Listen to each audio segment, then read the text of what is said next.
Picture this. You're soaked to the bone. It's been raining for 6 days straight. And there's no gas station, no umbrella, no dry socks in sight. Just mud, cold skin, and a fire that keeps threatening to die. Now imagine that's not a bad camping trip. That's Tuesday. For about 300,000 years. We like to think rain is an inconvenience, something that ruins a barbecue or delays a flight. For most of human history, rain wasn't an inconvenience. It was a survival exam. Get it wrong and hypothermia, infection, or starvation followed close behind.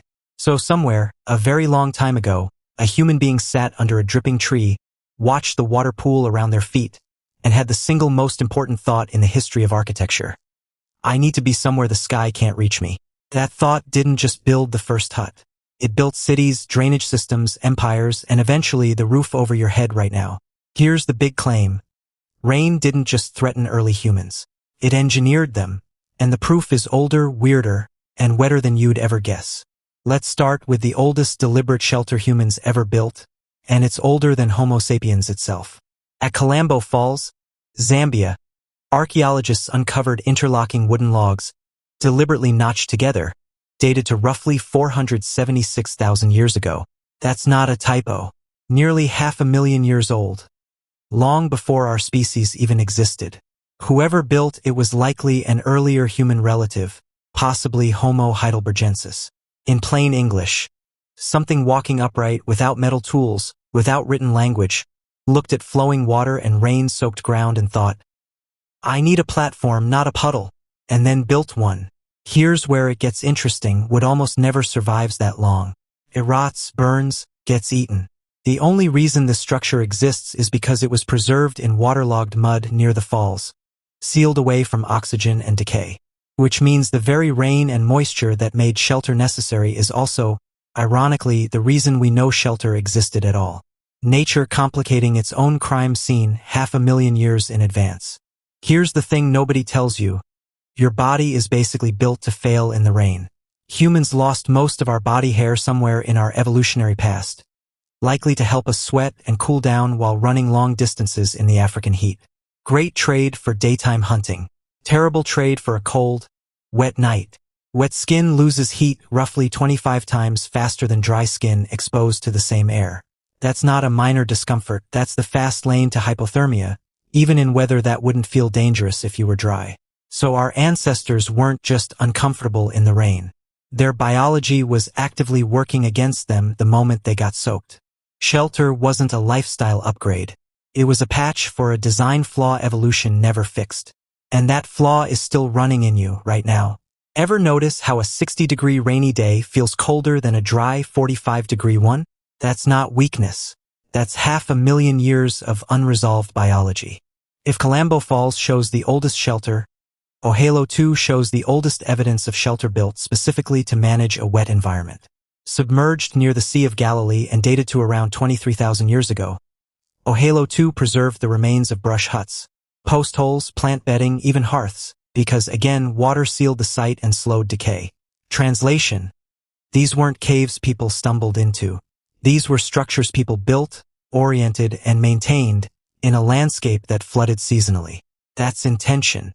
That's planning around a wet climate, not just reacting to a single storm. But here's the question that should be sitting in the back of your mind. How many other Ohelo 2s are out there?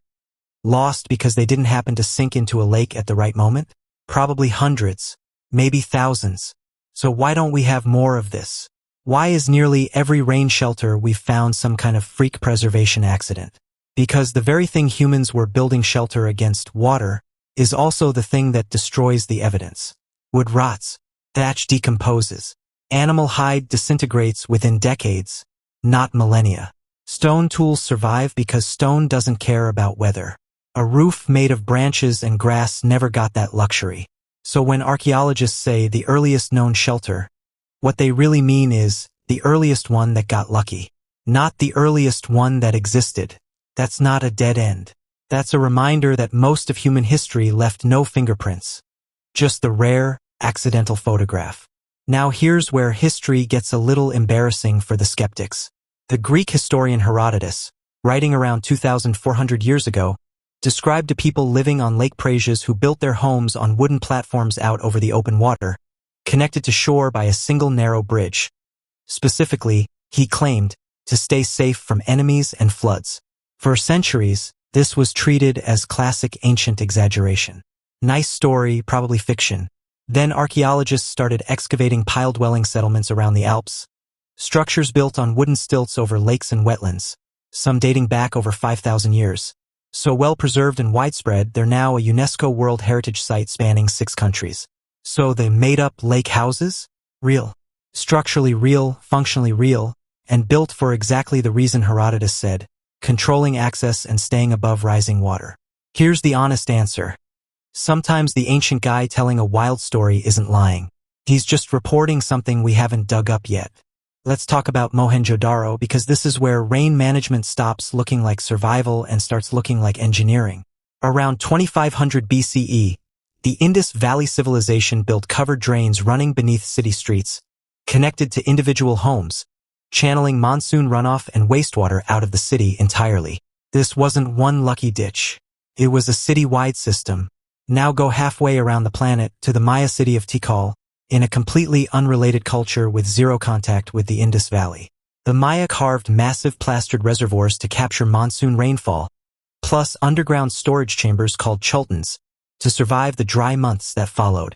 2 civilizations, thousands of miles apart, no contact, no shared blueprint, and they arrived at the same conclusion. Control the rain or the rain controls you. That's not coincidence. That's what happens when the same problem hits the same species, over and over everywhere on Earth. So why go to all this trouble? Because untreated rainwater doesn't just make you cold. It makes you sick. Standing water breeds waterborne disease. Flooded storage rots food supplies. A hearth fire that goes out because of a leaking roof isn't just inconvenient. In a cold climate, that's a life or death failure. Drainage systems like Mohenjo-Daro's weren't about comfort. They were disease prevention infrastructure, keeping stagnant water away from drinking sources and homes. Reservoirs like Tikal's weren't decorative. They were the difference between surviving the dry season and not. Every rain shelter, every drain, every raised platform was solving the same equation. Stay dry, stay fed, stay healthy, stay alive. Rain doesn't just fall. It tests every weak point in a civilization at once. Here's the uncomfortable part. What started as communal survival, everyone needs to stay dry, everyone needs clean water, eventually became a tool of control. Historians studying early river and irrigation civilizations have pointed out a pattern sometimes called hydraulic power. Whoever controls water control, the people who depend on it. Managing floods and monsoons required large-scale labor and coordination. And once you can organize thousands of people to build drains or reservoirs, you can also tax them, conscript them, or punish them by controlling their water access. The same ingenuity that kept ancient families dry and alive eventually got absorbed into empire building, turned into leverage, revenue, and power, rather than shared survival. The rain never changed. What people did with the systems built to survive it did. So here's what we actually know. 500,000 years ago, something without metal tools or written language built a wooden platform to escape wet ground at Kalambo Falls. Thousands of years later, people at Ohelo too built brush huts specifically engineered for a flooding lake basin. Herodotus told a story about lake houses that sounded made up, until the Alps proved him right.